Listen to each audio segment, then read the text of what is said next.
Molly from Bell Farms, and Shane's in the picker. So we're starting our morning off in the field with Shane. He got some really great footage of the picker in the field this morning. So we're going to talk a little bit about sweet corn today and the operation and the setup. So I hope you guys enjoy.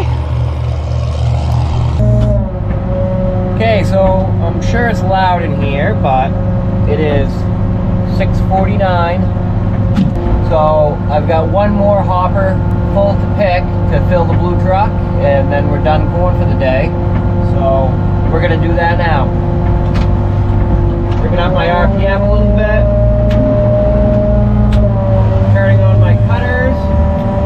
The head. Cleaning fans.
So as you guys can see, the patch is gone, and all we have left are the long rows along the road.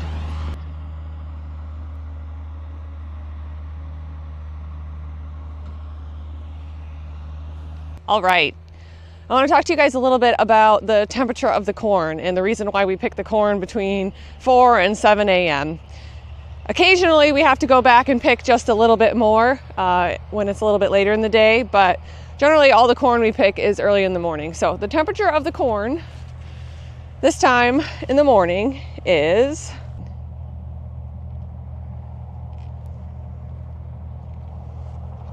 this is why we pick the corn in the morning. The corn is cold, so at 49.6 degrees, you know, that doesn't take as long for it to cool down in the cooler versus when we pick it a little bit later in the day.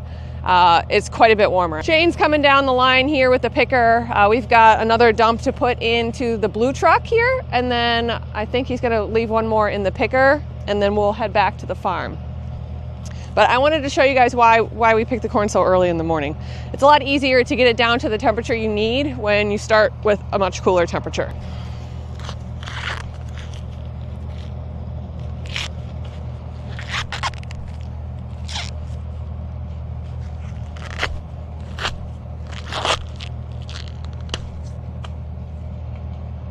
Looks nice.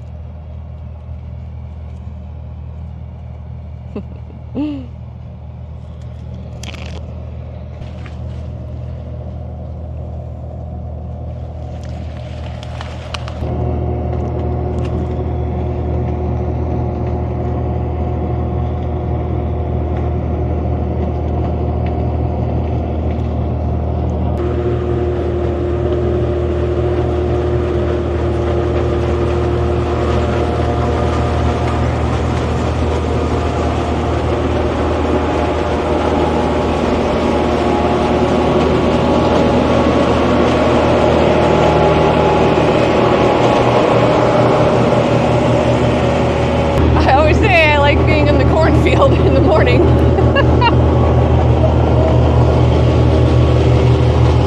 It's beautiful out here. The sun's coming up.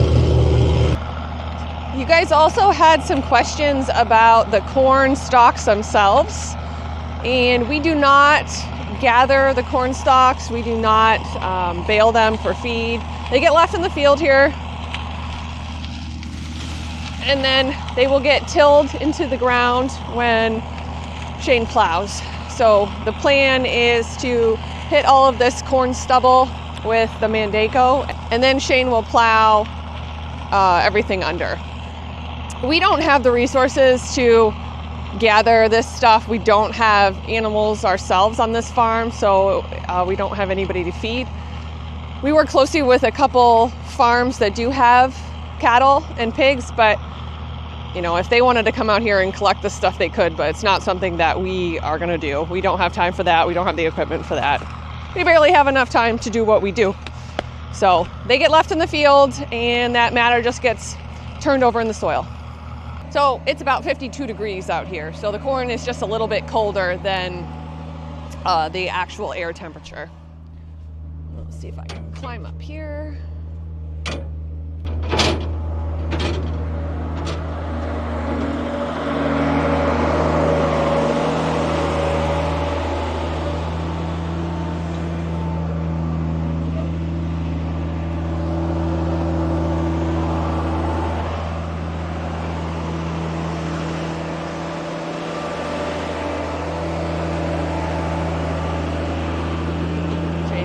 Lined up. First dump goes in the back of the truck, second dump goes in the front of the truck.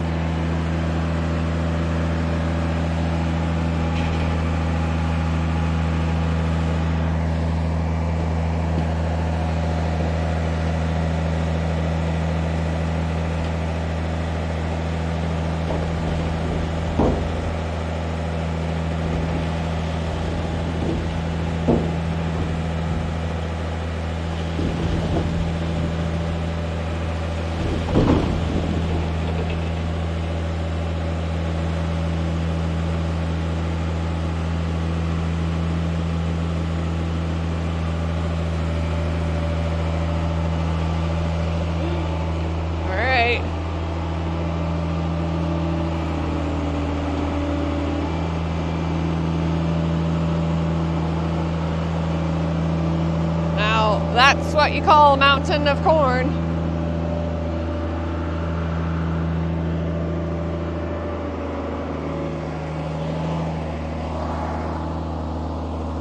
All right, so one more tank he's gonna pick, maybe two tanks.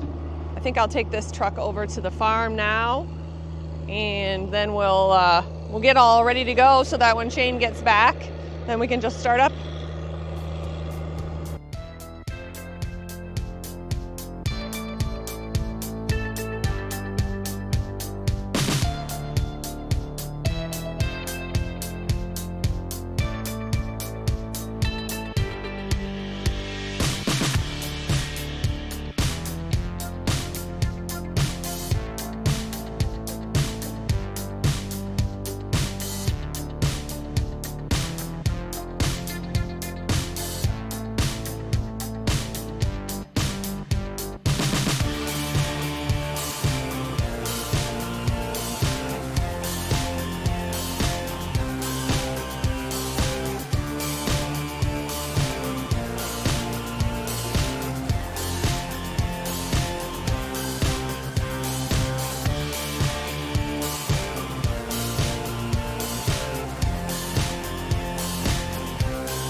Get ready for a good day. Chili for Shano. Oh, nice.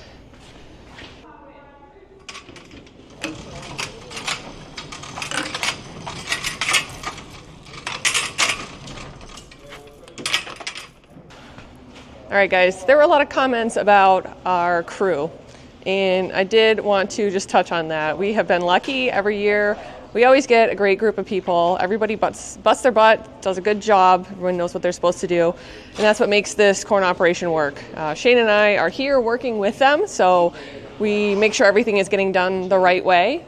It's important to be here to oversee everything, but also to just be doing all the work with them. There's quite a few of them that have been working with us for years. A couple of the employees are year-round, and a couple of them come back every couple years or so, whenever it works out in their schedule. So that's always nice for us to have people who have been here before. But we train new people every season also, and yeah, we're just really thankful for the people that we have. Every day we have a different group of people, but there's a lot of them that are here every single day, which is great. So today's lineup is Skylar in the truck, Sav, Gabrielle, Erica, Derek, Brian, Morgan, me, and Shane, and Bessie. All right, I gotta get over here and do my job.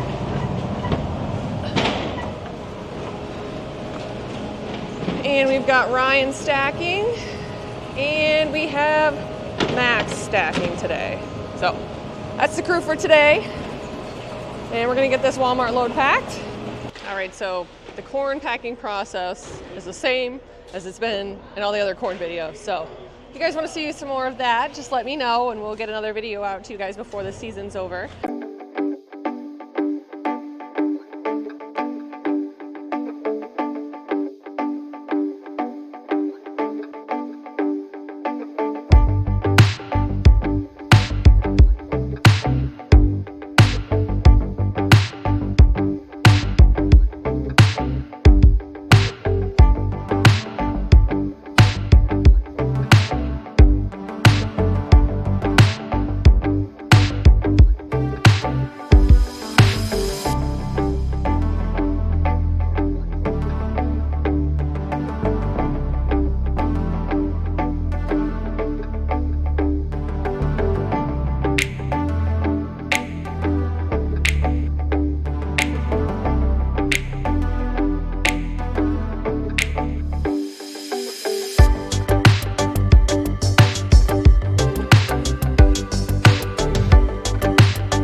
So our corn season, we have about 2 weeks left, I think. Today is the 28th, I think, of August. So we'll go into next week and then probably the week after, and then that'll probably clean up everything that we have left. I know I touched on this just a little bit. We started actually picking sweet corn on July 22nd. So our season has been going since then. So it's been very busy. We've been doing a lot of corn. We've had a lot of orders, which has been good. One of the other things I want to do for you guys is I want to take you back over to Larry's, because I went there in the winter and I got to see the cows, and that was a ton of fun. I just love seeing the baby cows. So I'm going to plan to do that before we're done with corn season. We've also started digging lots of potatoes, so I'll be going over some of that process in one of the next videos here, talking about the top killing. We touched on that a little bit before, but I'm going to go into more detail about the purpose of that and why we do that and how much time we need to let the potatoes sit before we start harvesting them for storage.